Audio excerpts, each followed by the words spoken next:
Waalaikumsalam warahmatullahi wabarakatuh. Oke teman-teman, jadi pada briefing kali ini kita bakal membahas tentang yang namanya disebut dengan raport. Jadi raport ini bukan raport sekolah ya, tapi raport ini merupakan salah satu cabang ilmu di NLP, namanya Neuro Linguistic Programming, salah satu cabang ilmu psikologi. Nah, jadi simpelnya raport ini itu adalah gimana cara membangun kesamaan. Sebuah cabang ilmu gimana cara kita membangun kesamaan dengan orang lain. Jadi simpelnya gini, prinsip dasar dari sebuah bisnis, dari sebuah pertemanan, dari sebuah hubungan percintaan ataupun penjualan itu satu hal kesamaannya. Itu disebut dengan apa? Trust, atau yang namanya keyakinan atau kepercayaan satu sama lain. Nah, kalau nggak ada trust maka nggak ada penjualan. Kalau nggak ada trust juga nggak ada hubungan, baik antar pertemanan ataupun antar lelaki misal sama wanita. Jadi satu kata kunci yang paling penting adalah yang disebut dengan trust atau saling percaya atau kepercayaan. Kalau nggak ada kepercayaan, nggak ada keyakinan, maka nggak ada yang namanya bisnis, nggak ada hal lainnya juga. Nah, sekarang kita bertanya gimana cara membangun trust secara efektif atau bisa dibilang lebih cepat. Nah, lahirlah ilmu yang disebut raport. Nah, raport ini merupakan ilmu yang fokus gimana cara membangun kesamaan. Nah, kesamaannya yang membuat kita trust itu sejak zaman dahulu adalah yang disebut dengan kesamaan. Contoh, kita satu satu grup di fans K-pop atau Blackpink. Itu secara nggak sadar, walau kita beda alamat, beda agama, beda daerah, karena kita sama-sama fans Blackpink, itu otomatis bisa saling percaya. Ini udah dimulai. 1-2 menit. Udah kamu start? Udah. Oke. Jadi itu cara paling mendasar membangun yang namanya trust itu adalah apa? Kesamaan. Sejak berabad-abad zaman dahulu manusia itu hidup berkelompok. Dulu misalkan sesama Pithecanthropus erectus gitu kan, berkelompok berburu untuk dapat makanan pada manusia purba. Nah, jadi dasar untuk membangun kepercayaan itu adalah kita memiliki kesamaan. Dan kabar baiknya kesamaan itu bukan kita bawa lahir dengan yang lain, tapi kesamaan itu juga dapat diciptakan.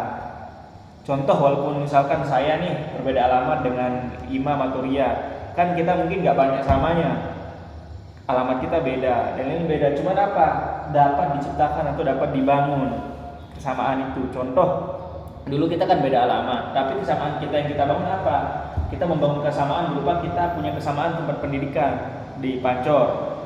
Sekadar itu saja, misalkan kita ketemu di luar, kita sama-sama lulusan Pancor, maka kita otomatis menjadi semakin lebih saling percaya.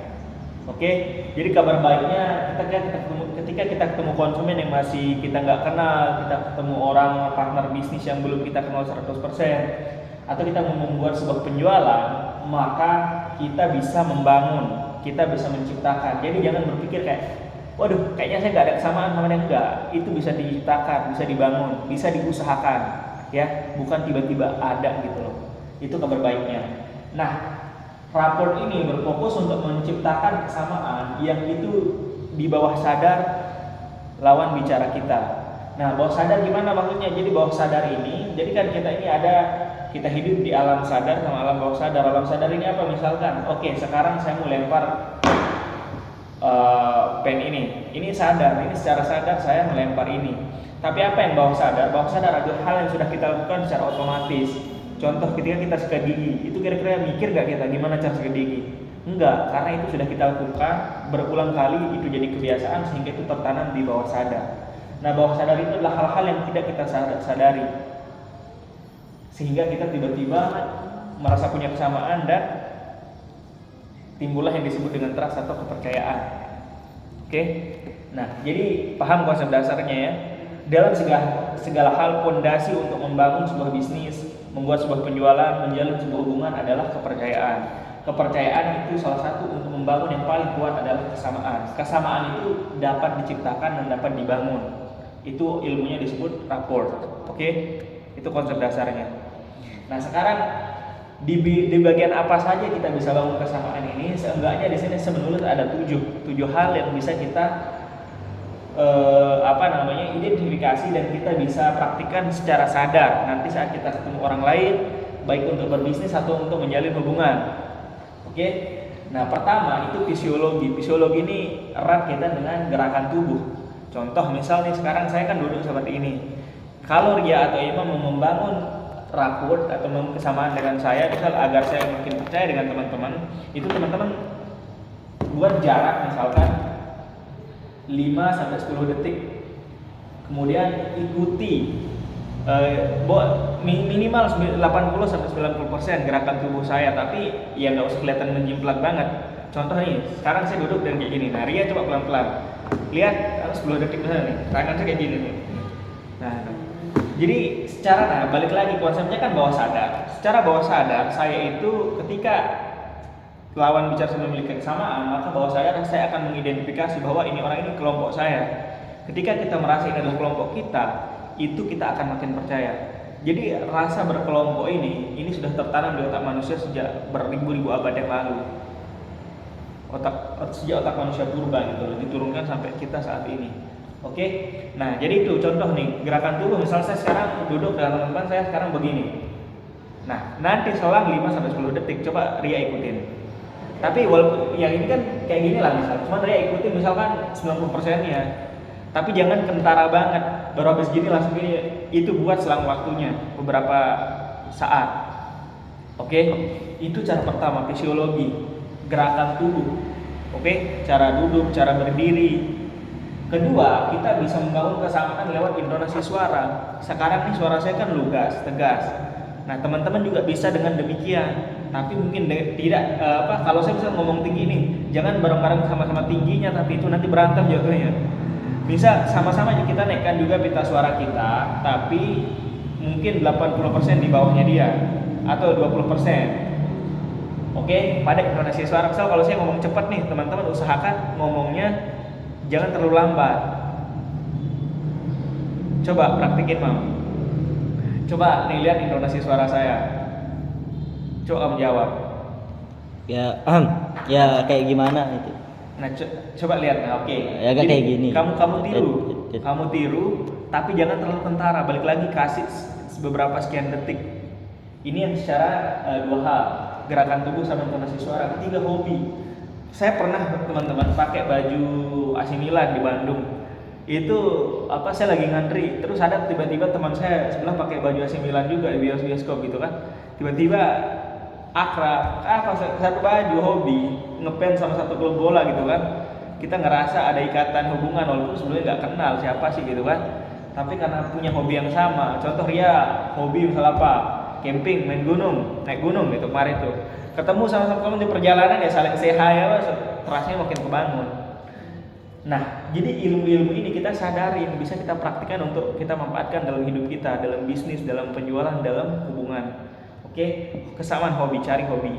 Entah hobi main golf, hobi naik gunung, hobi main ke pantai, hobi motret, hobi apa lagi, hobi jualan, hobi-hobi yang lain.